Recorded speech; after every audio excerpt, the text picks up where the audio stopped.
مسات النور تاج البدر يبرزها نجما يشع بأنوار وألوان مبارك زوجها جاءت على درار زوج النقاء بتتويج وإبهار.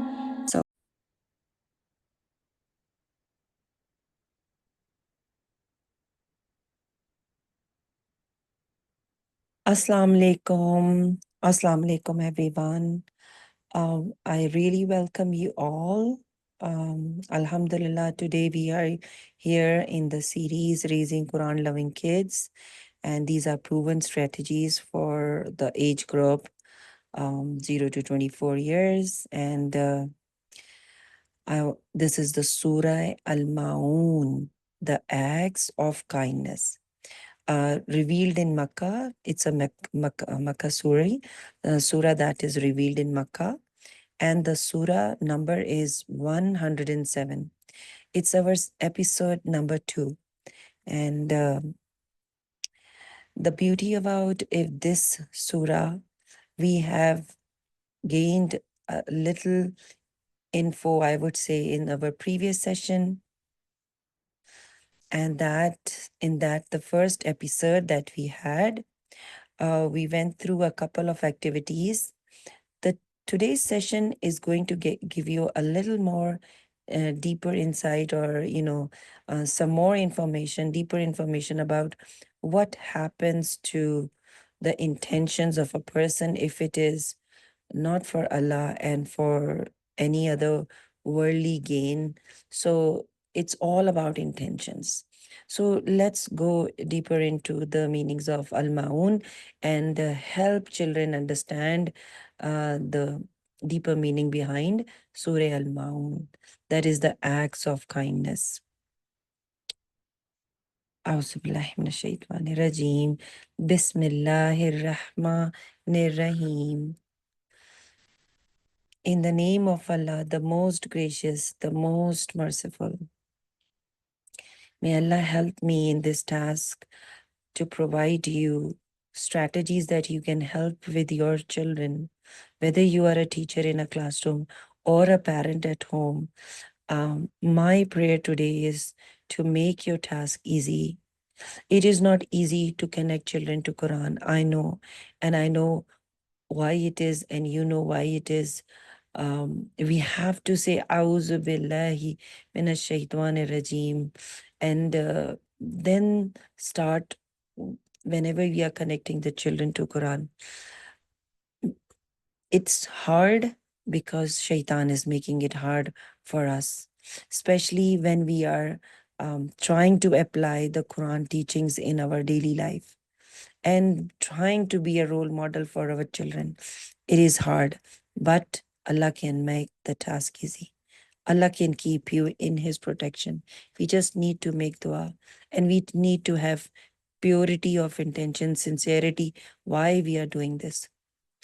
So, Allahumma al amali kullahu swaliha waj'alhu li wajhika khalisa wa la taj'al li ahadin fihi shay'a. O Allah, make all my deeds righteous and make them sincere to attain your countenance, and do not make anything of it for anyone. Rabbi shrah li sadri wa yassir li amri wahlul uqdatam min lisani yafqahu qawli. My Lord, expand for me my breast and ease for me my task, and untie the knot from my tongue that they may understand my speech. Because this surah is a Makki surah, so we can always make prop that is related to the surah. If it is a Madni surah, we can make an art or craft with the children for showing the mosque, Masjid Nabawi. And because this is a Makki surah, so I'm sharing some of the activities that the children can do, with the representation of the Khane Kaaba in it. So as to like a pre-activity if when before you go into the surah. So you can introduce the surah by saying it's a Makki surah. You know what is there in Makkah, something important. And then you can show pictures of the Kaaba, and then indulge the child into activities. Activities always should be as per the age. If your activities are not age appropriate, you cannot bring the interest of the child into the subject. And our subject is Quran.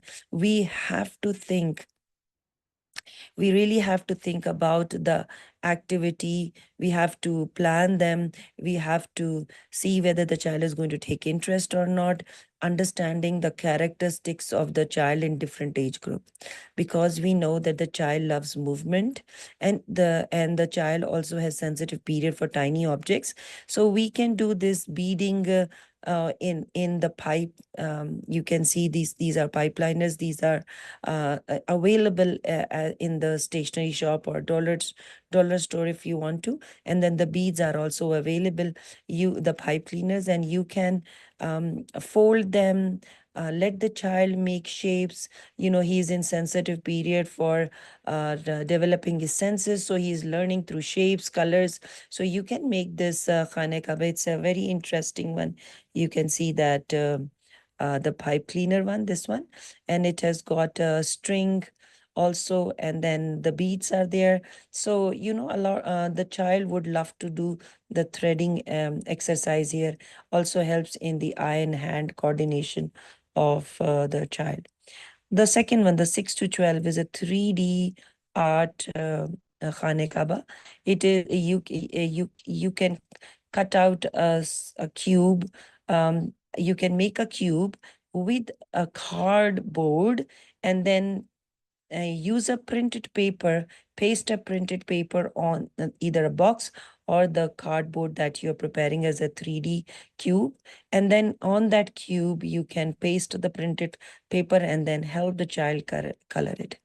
This is also, the child is going to love it, because the child is into the sensitive periods where he is growing his mental capabilities. He's learning more and more and trying to acquire more knowledge, and is into the age of why. Like why. Okay, so there you can also have two in one in the same lesson, that is large and small. So you can see in this picture there is a large Khane Kaaba and a small Khane Kaaba. So there can be more reasons behind one lesson. So as I said, why, they need to know why you are doing it. Okay, and then here is for older children like 12 to 24, where they are into embroidery, where they are they love doing things more creatively. So developing their aesthetic sense, involving them into art and craft, and also in embroidery work. This will gather your interest, the child's interest in it, and the child can relate the activity for making it a Makki surah. Okay, so here is the surah, and we can see there are 7 verses in it, and a small surah. And listening is one of the skills which helps the child to read and write in future. So always start with listening skills, and here the child can get a chance to listen to a young child, so will get more motivated to recite himself.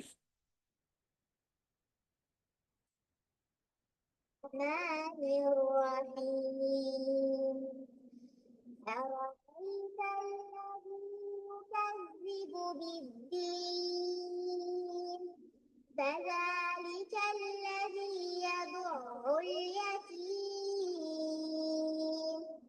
ولا يحض على طعام المسكين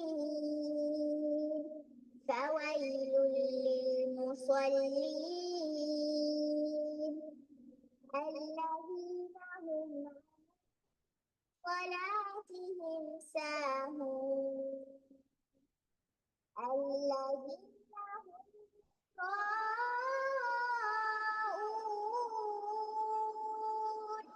ويمنعون الماعون. A beautifully recited surah by a child. May Allah help your children to be good reciters. Ameen. In this surah, there is one verse, those who are themselves showy. So, allazina hum yura'un. So, my focus would be more on this part of the surah today. And we have discussed the verses, all the verses previously as well, and we have understood the explanation. But here there is something hidden behind this. What is it behind showing off? Now, showing off can be hidden or minor shirk, and we know that it's a big sin. So, how can it be a minor or a hidden shirk? Let's understand that. There are types of showing off or types of hidden shirk. So, the first type is showing off. That's a minor shirk, such as when a person does a deed that should be done as a means of drawing closer to Allah, intending thereby to earn people praise for doing it, such as making one's prayer look good or giving in charity to that people will praise him and speak highly of him. So, raising your own position in the eyes of people rather than in the eyes of Allah, like we're not doing it for Allah, but for the people's sake. It was narrated that Mahmud ibn Labid Razi said, the Prophet ﷺ said, indeed, what I fear most for you is minor shirk. They said, O Messenger of Allah, what is minor shirk? He said, Prophet Muhammad said, showing off. Indeed, Allah will say on the day when people are requited for their deeds, go to those to whom you showed off with your good deeds in the first world and see whether you find any reward with them. Now, this is what we need to think deeply, that if we are really conscious of the day of judgment, if we come back to the first verse, that is, have you seen the one who does not believe in the day of judgment? That's what Allah is bringing our attention towards the person. So if we are not conscious, then definitely we can do anything, whatever we want. But if we are conscious, we have to keep in mind, are we doing it for Allah or are we doing it for people? We don't want to be the person who, on the day of judgment, Allah is asking us and is saying that you did so and so good deed for that person. Then go and ask for reward from that person. Why me? We don't want to be in that category, right? Okay, we'll go into further explanation in the other slides. Now I've started the activities. You can, in the classroom, give 2 hadiths. We also have to have a firm belief that we need to learn through Sirah. We have to learn from the Quran and from the Sirah. We have to make connections. So something we can bring this activity in the classroom by having 2 hadiths and let them choose which one is related to the surah. Which one here is going to be more connected to the surah? So the child can read, you can either divide them into groups, 2 groups, 3 groups, and 4 groups, and then give them the 2 and let them choose. Or you can divide them into 2 and give one of each to each, and then let them identify which one is suitable. Let them paste it in the classroom board, and or let them read and read the hadith aloud. So the hadith number 10 is the suitable one here. It was narrated from Abu Huraira radhiyallahu anhu that the Messenger of Allah sallallahu alaihi wasallam said, whoever believes in Allah and the last day, let him speak good or remain silent. Whoever believes in Allah and the last day, let him honor his neighbor. Whoever believes in Allah and the last day, let him honor his guest. So if he is honoring his neighbor, he will definitely give the small items that are daily use items to the neighbor, right? And if he is believing in Allah and the last day, so there are some qualities given that he will take care of. So some from Surah Maun, and this is one hadith that is related. What happens when someone is not careful or is not believing in the day of judgment or religion? Here, deen can also be religion, like rules in the religion can also be used in those terms. Some scholars have interpreted in the term of religion. So what happens? The person, you can then identify between the two. One who believes will definitely will want himself to be rewarded on the day of judgment, so will indulge in good qualities. The one who will not, it doesn't matter to him to be in good qualities. For him, he is already unaware, he is already away from religion, he's already not scared that after death again he will be brought in front of Allah. So whatever happens to him, you will definitely find him into bad qualities. So here is a picture of a whole. I always talk about Montessori philosophies because that makes your teaching task easier. So here's a picture of a whole, or you can say a control chart where both good qualities and bad qualities are written together on a card. You can plastic coat it, put it with the activity in the classroom, or keep it in a place, resourceful area where the child can take out and read them. What can you do with this as good qualities and bad qualities? You can have some practical cards, those classified cards. So this is a whole, like a picture of whole, and looking at these qualities, you can make some classified cards. So now you are not only turning into a passive learning exercise, but you are making it an active reading and learning exercise. How are you making it as an active exercise? By letting the child, using these cards, arranging in a certain way into two categories. The child loves movement in the age of 0 to 6. And even 6 to 9, they would love to roam around and then pick up and work in groups. So better to let them do it in a game, or when they are moving around, like using some sort of actions. What actions can you use, or what movements can you use? You can cut out these cards, put them in a box, give chances for the child to open and close box, take a large mat and spread that mat out. So how you can do it? See, like this. You can unroll a large mat. Then there are two card slips on top showing two categories. From the very beginning, we can bring in the child's mind that things can be done, same acts can be done for Allah, and same acts can be done for showing off. They should be clear from the very beginning, that the task should mainly and solely be for Allah only, not for showing off. Because for children, it's hard. When they are with their teachers, or when they are with their friends, they also see other parents around. They get confused. The children get confused to see, oh, I can see that person praying. I can see this person giving food to the orphan, but there is something which is not right. So even the children can see and get confused that, okay, though he is working in a mosque, he goes and do a lot of volunteer work in a mosque, but when he's alone, he's always scolding the people, the needy people around him. And so these are some attitudes which can confuse the child.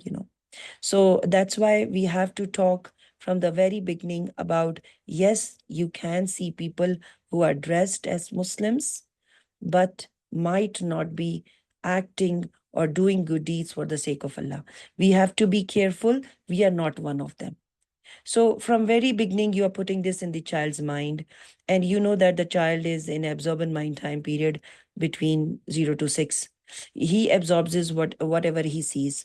Then the 6 to 12, he's in a mental independence time period where he is asking for reason why this is happening and why this is happening. If he sees a Muslim, who looks like a Muslim, but he is not performing his good deeds for the sake of Allah, his niyyah, his intention is not pure. He's doing it for worldly sake or worldly gain, for maybe for gaining wealth. All these are minor shirk, right? So if he is doing for that, all his deeds will go waste, right? So we need to bring this clarity to the child from the very beginning. So these cards are specially designed for that, though they look very similar. And looking, when you look at them, that, oh, it looks like a good deed, but do you know, this sacrifice is for show off. You can see in the picture, it's they have captured it for Facebook, maybe media, and but this one can be for sacrifice for Allah. So we need to keep our intentions pure. So some way connect the picture and make some connections, talk about it. If you're doing 6 to 12, let them reflect, let them talk about, okay, what do you think? What kind of salah should you do, or what kind of charity should you do? We can also discuss with the age group 18 to 24, and we can talk about reflecting on how do you think we are committing a minor shirk when we are showing off, when we are doing it for the gain, for the wealth. Like, yes, we are doing this deed, but we want to gain more wealth, and the wealth, and we are trying to make money out of it. Like, for example, if we are doing Islamic talk or we are giving Islamic lesson, we are doing it on media so we can earn more and more. There are many people who are putting their videos, or not for the sake of Allah subhanahu wa ta'ala, but to get more likes, to get more money. And there are sites which are they are paying for their videos, though those are Islamic videos. So we have to be conscious, and we also have to keep the child conscious that he is not indulging in those needs, those deeds, those good deeds. I wouldn't say good deed, but yeah, deeds to show off. So a story on Surah Mount. Children love, puppet shows at any age, honestly. Starting from 2 to 18, they love, um, the performances, whether it's a role play, whether it's a puppet show, they love to see that. So this is a puppet show. He's a man. He's a man. And this is a story about Surah Maun. So this is one way you can do this in order to bring the interest in the surah. If you think your child cannot sit with good focus, and the child is unable to concentrate, activities like this can bring his concentration into the surah. So think of creative ways when you are delivering your lesson, particularly when you are teaching Quran. Because yesterday only I was talking to some young adults. A 23-year-old boy, he shared how learning surah was for him. He said, there used to be a teacher sitting with stick, and he used to sit in front of me, and I used to be like, I was super scared, and I would not learn out of fun, but I would learn only to recite the surah. Otherwise, like, I would be scared of getting hit by the stick, though he wouldn't hit him, but still he was scared of the environment that was created around him.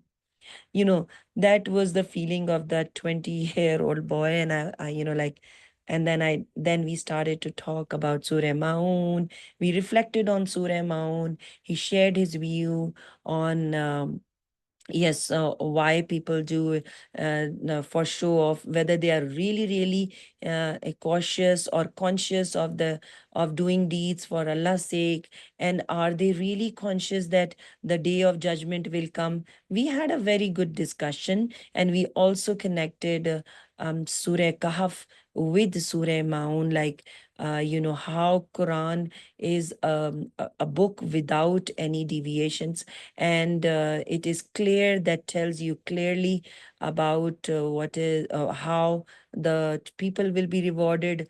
The people who do good deed, they will be rewarded by the place where they will live eternally, and that would be a place for the that is Jannah. So that was a beautiful surah, and we kind of connected that to Surah Maun, and it all happened in friendly discussion. It was a light, friendly discussion while having snacks. So please create those moments in children's life, and then try to think of creative activities, or you know what, you don't even have to make the child conscious of what you're doing. You can start doing activities on your own, but you have to have the knowledge. You have to have the in-depth knowledge of whatever you're teaching to the child, so that you can deliver it to the child without even making him conscious of what he is really doing. Or if you think the child is into it, make him more conscious. It all depends on how much ready the child is with you. If he's showing resentment, if he's not showing interest in your activity, you can stop that activity at that time. And then some other time, you can start the activity again. Okay. You don't have to push the child, or you don't have to force the child to learn Quran, but find um, you know times when the child is happy, when the child is ready, and then I would suggest that do these activities. So this is one puppet show, and I've just written titles. Those would be the titles of the boxes. You can also take a big large box, and in that make sections to show the scenes, to show the different scenes, and the child is taking this puppet, the man. Have you seen the one who this man, have you seen this man who does what, who denies the religion? So there will be a box where he's denying the religion and he's not doing good deeds. You're taking him into different scenes, right? So the one who repulses the orphan. This is another scene now. So take the puppet into the different scene. It can be either in the boxes or can be on one table, and then create that scenes in different parts of the classroom, maybe, so that you can move around with the puppet, or at home, and doesn't encourage the feeding of the poor. Another scene. So woe to those hypocrites who pray, yet are unmindful of their prayers, those who only show off and refuse to give even simplest of aid.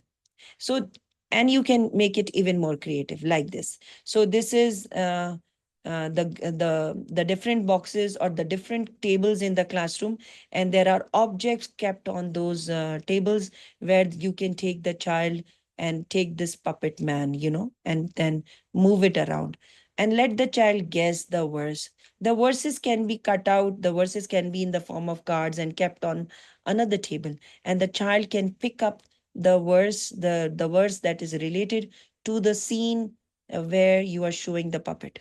So maybe show the scene and then let the child bring the card, the verse card, to that table. So this is scene number one, or you can say table number one. The puppet steps out of the luxurious car. You can actually do it with a puppet, and the children would love to see it. And then ask him, do you see a man? A man who denies the religion? Do you see that man? Completely conscious of his money power, and he's so conscious of money and his worldly life. And the child would think and think, and the child can bring the card from another table and maybe match the verse number one. If he does it, well and good. If he's making mistake, that's okay, don't correct that time. But later on, he will find that due to control of error, there will be a time when he will switch the cards and see that which one goes where. Okay. So don't correct at that time. See what is happening in the next scene, maybe in the next box or another table. Now, the second table would be scene two, walks proudly and pushes away an orphan boy. So you can put a few orphan kids, orphan dummies on the table, and let this puppet kick them, kick them out. That is the one who drives away the orphan, because he's cruel, of course, cold hearted, and he cannot maintain good actions. He might try to do good actions, but he cannot maintain them. He's really cold, he's cold-hearted, and he's cruel. So you talk about it and maybe say a few sentences on behalf of the man, and then let the child figure out, make a guess which verse it is, and let the child bring it from the either the box or another table. The child will bring the verse and put it on this table or the box if you have made a box. Okay. Seed number 3 or table number 3. So what happens? The puppet comes in this scene and he's discouraging this person who's feeding a poor. So he's telling this guy who's serving this poor, saying, why are you wasting so much money in giving these poor people when Allah can feed him? Why are you doing it? And he's a Muslim though, but he's saying, why you are using your money? Allah could have given them, this is how they act. You must have listened to what I'm saying also in Quran. It's one of the verses that I'm saying. So why they're saying it? Because they're selfish. They are not worried for society, but they are just more into themselves only. Only they think about themselves and they do think about others. Okay. So this is scene number 3. And then scene number 4. On a table there is a mosque and the child, and there you can again see miniature forms of people you can keep on that table who are going to the mosque. And this person is also going, the one whom Allah is talking about, this person is also. Fawailul lil musallin. So woe to those hypocrites who pray. So he's a hypocrite. Why? They don't care to forget Salah. They don't care about it. So he's passing by. He may go or he may not. If he goes, he won't be that mindful of his Salah because he's not doing it for Allah's sake. Maybe he's doing for show off, or he might miss it. And if he's getting, if he is going to look into his watch and his time is less and he wants to reach somewhere, he will say, let me skip this Salah. That's okay. So he's that careless that even if he misses Salah, he wouldn't care. He wouldn't even regret or wouldn't and feel sorry about it that he's missing Salah. Enters the mosque arrogantly, you know. Uh, then this one, the scene number 5. Those are unmindful of their prayers, same, that they pray without being conscious of Allah. Without being conscious of Allah, they are whatever way they are going to say the salah, they don't care. They're just going to speed up and then they are going to rush back to wherever they were heading. If they were conscious, of course, they would put more attention, more time into the salah. But because they are not conscious of Allah, so whatever way they pray, they just pray. So, it's all about intentions, right? So then talk about intentions. And then those who are themselves showy or show off. So talk about the scene 5. In the scene 5 here, they are passing by the poor people. You can see branded bags given to them, because he's showing off. He's taking pictures, putting them on media. Oh, this is what he's doing. He's giving a lot of charity. Even if he's going for prayer, he is showing off. So, this is the person who is showing off. We talked about it, right? So you can do the same and let the child match the card. And then does not give small daily use items and avoid the act of kindness, and does not give small daily use of items. Why? Simply because he's stingy. It's because of his stinginess. And he's just collecting stuff in the boxes, making a huge pile in his storage area, just putting things for himself, never giving out the daily use item. Hardest it is to give your own item. Hardest it is. So what they do, if they get a gift item, something they don't like, they just give that away. But their own things, the precious thing that they like, they don't want to give those away. Or they would never even spend money.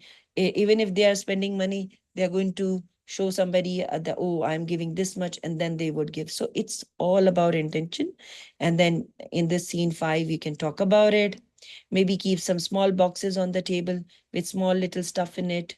or maybe regular items on it. Maybe you can keep a matchbox, maybe you can keep a box of sugar or something on that particular table, and take this puppet on that last table, and then talk about, would you do it, or would you or you won't. Because this is the last verse. Ask the child, would you like to be a man like this puppet? And then that let's see what the children say about the this puppet show. So here I would like to say thank you. Thank you for joining this session. And I tried my best to prepare activities and connect to you to different age groups of children, talk about stages of the development in a child's life, how children change in age and how their characteristics change, and they forget about what they have learned in past. So keep reminding them, keep recalling them. In different age groups, there is a different way that you can bring them closer to Quran and closer to Allah. So if it's a child 18 to 24 years, if you ask him, do you remember Surah Maun? He would say, not much. Then you can say, let's revise, because sometimes even I forget. So don't make them feel bad about it that they do not remember. Just start talking about it and say, oh yeah, even I sometimes forget. So it's good to revise, it's good to remind each other. So it's good for us if we learn this surah again and revise it again, so we can recite it in our daily 5 prayers. So revise those surahs in Juz 30 with your children, whatever age they are. Let's see if they are good in their recitation, well and good. If not, try to improve your own recitation and let them also improve theirs. There is no end to learning. Learning can go on till the death. So keep going on, keep learning Quran yourself, keep teaching your children around you, people around you, and making them aware of how important it is to read Quran and why it is too important to connect to Quran. Because whenever you will find yourself in difficulty in future, kids, you have to understand that you have to only ask Allah subhanahu wa ta'ala for help. And if you are reading his message regularly, he will be guiding and helping you out in all those deeds, in all those times. Whenever you are happy or whenever you are sad, Allah will be with you, and you will have a feel of that closeness when you're connected to Quran. Thank you so much. Thank you so much. And I'll see you with a new surah next time. And for me, I would like to end here. May Allah accept our efforts in helping children learn Quran and also accept all our deeds. Ameen. Sum Ameen.